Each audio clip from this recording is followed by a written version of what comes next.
En este momento, pues empezamos por puntos muy importantes, como por ejemplo, ¿qué es el dolor lumbar? Está definido como los desórdenes musculoesqueléticos relacionados con el trabajo, que incluyen alteraciones de músculos, tendones, vainas tendinosas, síndromes de atrapamientos nerviosos y alteraciones articulares y neurovasculares. Es muy importante hacer la aclaración y la diferenciación con qué es un dolor lumbar inespecífico, ya que en este caso vamos a definirlo como una sensación de dolor o molestia localizada entre el límite inferior de las costillas y el límite inferior de los glúteos. La intensidad va a variar en función de las posturas, de la actividad física relacionada con la persona. En este caso también es necesario tener en cuenta que debe acompañarse de una limitación dolorosa del movimiento y puede asociarse o no a dolor referido o irradiado. Generalmente está, digamos, en el hombre hacia el testículo o en el caso también puede estar irradiado hacia los miembros inferiores, a uno o a los dos. Entonces, continuando con este dolor lumbar inespecífico, el diagnóstico, vamos a hablar de lumbalgia, que implica que el dolor no se debe a fracturas ni ningún tipo de traumatismo o enfermedades sistémicas como una espondilitis o afecciones nerviosas o vasculares, neurológicas, metabólicas, endocrínicas o algún tipo de neoplasia o tumor que proceda a tener la persona, y que no existe ningún tipo de compresión radicular demostrada ni en la indicación del tratamiento quirúrgico. Es decir, en esta lumbalgia nosotros por medio de estudios imagenológicos no evidenciamos ningún tipo de alteración en la parte anatómica de la persona. Y la duración promedio del episodio sintomático es de 4 semanas con o sin tratamiento médico. Es decir, es un dolor agudo. Si nosotros empezamos a hablar de la epidemiología del dolor lumbar, entonces vamos a decir que generalmente afecta del 15 al 20% de la población, llegando al 50% en aquellas personas que están relacionadas con la actividad laboral. Y un 1.5 a 2% se presenta como una ciática, es decir, como un dolor tipo de irradiación hacia el miembro inferior. Se acepta que el 60%, del 60 al 80% de las personas tendrá al menos un episodio de lumbalgia en su vida y que será una ciática con un 40% de los casos. Podemos hablar también que es mucho más frecuente en la edad media de la vida y se relaciona mucho más hacia el sexo femenino. El 30% de los adolescentes ha padecido al menos un episodio de lumbalgia en la vida y es mucho más frecuente en la primera presentación hacia los 20 años. También cuando hablamos de edades, entonces decimos que en los 40 años se puede relacionar con la asiática y esto pues puede ser muy variable también. A partir de los 35 años, lo que tiene que ver en el proceso anatómico con la deshidratación y la fibrosis del disco intervertebral facilitarían el prolapso y la herniación del mismo.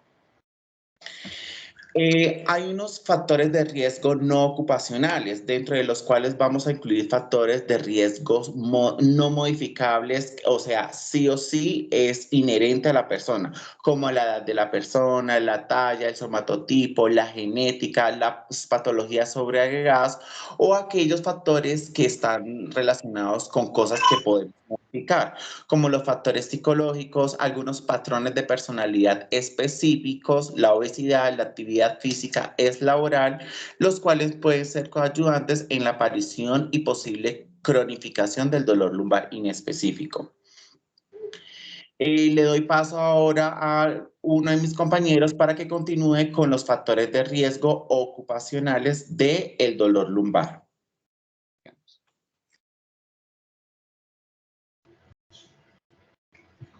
Listo, entonces vamos a hablar de los factores de riesgos ocupacionales, dentro de los cuales encontramos el trabajo físico pesado, el levantamiento de cargas y la postura forzada a nivel de la columna, los movimientos de flexión y rotación de tronco. También podemos encontrar la exposición a vibración del cuerpo entero, posturas estáticas y factores psicosociales y de la organización del trabajo.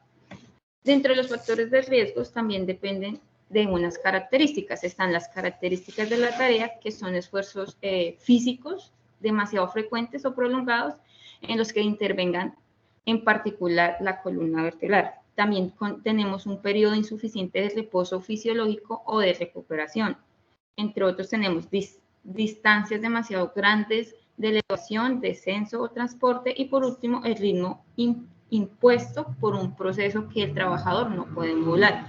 Otra característica que tenemos son las individuales. En este caso son la falta de actitud física para realizar la tarea, la inadecuación de las ropas, el calzado u otros artefactos personales, la insuficiencia o inadaptación de los conocimientos o de la formación y la existencia previa de patología dorsolumbar. Tenemos características del entorno. Esto se debe a un espacio libre donde especialmente vertical resulta insuficiente para hacer ejercicio en la actividad que se ejerce. También tenemos el suelo que sea tipo irregular y puede dar lugar a tropiezos, a algún resbaladizo por el calzado que lleva el trabajador. También tenemos la situación o el medio de trabajo que no permite al trabajador la manipulación correcta de cargas a una altura segura y pues no cuentan tampoco con una postura correcta. El suelo o el plano del trabajo presentan desniveles que implican la manipulación de la carga a niveles diferentes, o si el suelo o el punto de apoyo es inestable. La temperatura, la humedad o la circulación del aire son inadecuadas, la iluminación inadecuada también, y existe exposición a vibraciones.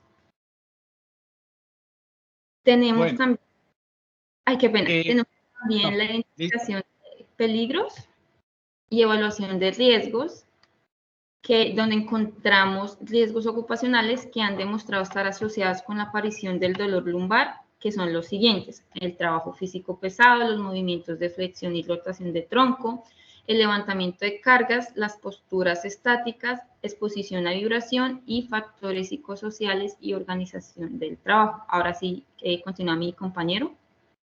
Bueno, ok. Entonces, vamos a hablar de la intervención para el control de los riesgos. Los programas de prevención se fundamentan en el control específico de los riesgos, primero identificando, evaluando y controlando los riesgos presentes en el puesto de trabajo, la promoción de estilos de vida saludable, la correcta vigilancia médica, la identificación de los posibles riesgos causantes de la lesión, la identificación de las áreas de mayor riesgo, los métodos a utilizar para la medición y cuantificación del riesgo, la implementación y el control del programa a través de los indicadores de gestión para medir la eficacia y la calidad. De igual manera, se recomienda realizar las intervenciones de manera preventiva para mejorar el sistema de trabajo a través de herramientas y equipos de trabajo que disminuyan al mínimo el esfuerzo físico del trabajador. Los aspectos que debemos tener en cuenta son la organización del trabajo, la postura de movimientos, manipulación de cargas, tipos de trabajo, factores ambientales, espacios suficientes para la ejecución del esfuerzo, el mobiliario y el diseño de maquinaria y equipo.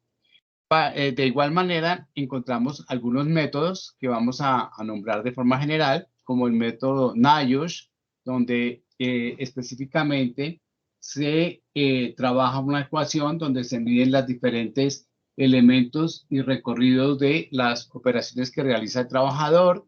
Tenemos otro método que se denomina de la Comunidad Económica Europea, donde se evalúan los riesgos derivados de las tareas de levantamiento y depósito de cargas en pie. Tenemos otro método que se llama el método OWASP, el cual es un método observacional, es decir, parte de la observación de las diferentes posturas adoptadas por el trabajador durante el desarrollo de las diferentes tareas. Allí se observan diferentes combinaciones de la ejecución de las tareas en las posiciones que tiene el trabajador. Bueno, en tercer lugar, vamos a hablar de la vigilancia a la salud de los trabajadores. Es importante tener presente que los trabajadores se deben ingresar a una vigilancia médica, que es el primer punto de partida. Tenemos la cantidad de personal expuesto de acuerdo a la actividad laboral que se desempeñan y de acuerdo a los resultados que se tengan en los exámenes preocupacionales o exámenes periódicos anuales. Pues es importante tener presente los resultados que se obtengan en este tipo de pruebas con el fin de vincular al trabajador a un programa, digamos, de vigilancia epidemiológica. Bueno, a nivel del diagnóstico, que es el cuarto elemento que vamos a tratar, pues es importante tener en cuenta que, en primer lugar, se realiza la parte de evaluación médica, que incluye, pues, obviamente, las preguntas generales para incluirlas en la historia clínica. Se inicia recolectando toda la información, si es posible que se haya detectado un dolor.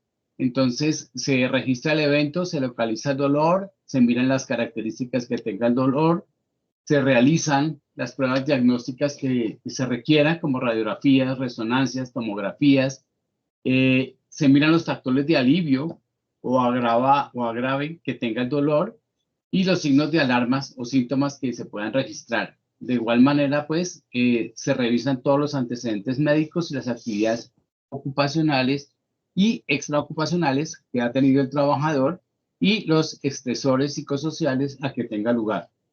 De igual forma, se realizan estudios electromiográficos, la gamografía ósea y el análisis de laboratorio y estudios de movilidad y posturas que son necesarios para complementar el diagnóstico. El examen médico debe ser una evaluación sistemática y debe incluir observaciones en forma general, el examen clínico general, las evaluaciones neurológicas, la evaluación de la región dorsolumbar, la alineación postural, la palpación, marcha, movilidad y el balance mecánico y simetría. Todos estos elementos son importantes que se tengan presente en el examen médico. A nivel de tratamiento, aparece como parte integral, es decir, los profesionales de la salud deben informar al paciente que esta es digamos, una actividad o una entidad limitada que no implica una lesión orgánica grave, pero que es necesario tener una educación específica en cuanto a las características clínicas y el control del riesgo relacionado. Las metas de tratamiento, pues, cobijan tres aspectos fundamentales. En primer lugar, la reducción del dolor, la limitación funcional y la rápida recuperación funcional y reintegro laboral. Es importante evitar reincidir o síntomas persistentes que lleven a un dolor crónico y que pues tengan una mayor afectación frente a lo que se esté revisando.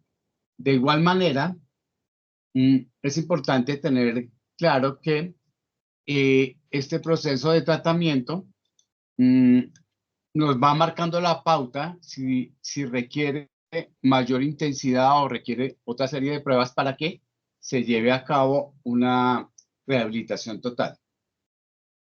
Bueno, el siguiente punto tiene que ver con la rehabilitación. Esta rehabilitación debe ser iniciada desde el comienzo del cuadro clínico, de tal manera que esté orientada a la prevención primaria y a la prevención secundaria y terciaria. Digamos que la rehabilitación debe estar en ese marco. El programa de rehabilitación profesional debe estar ajustado a las estrategias y alcances de acuerdo a las características del caso y los factores individuales, ocupacionales y extraocupacionales de tratamiento médico. De igual manera, pues es importante que el programa de rehabilitación laboral contenga un abordaje de diferentes disciplinas, incluyendo la parte clínica, la parte ocupacional, funcional, fisiológica, la parte educativa y comportamental y de igual manera la parte ergonómica organizacional. Finalmente, se recomienda tener en cuenta los siguientes pasos para llevar a cabo los programas de rehabilitación laboral. A grosso modo, pues son la identificación del caso, la evaluación clínica del sujeto, la evaluación ergonómica y evaluación del puesto de trabajo, y seguimiento de la rehabilitación integral y la retroalimentación a través de los indicadores. Bueno, esta sería la presentación del grupo 14 en cuanto a el dolor lumbar. Muchas gracias. Muy amable. Muchas gracias. Muchas gracias.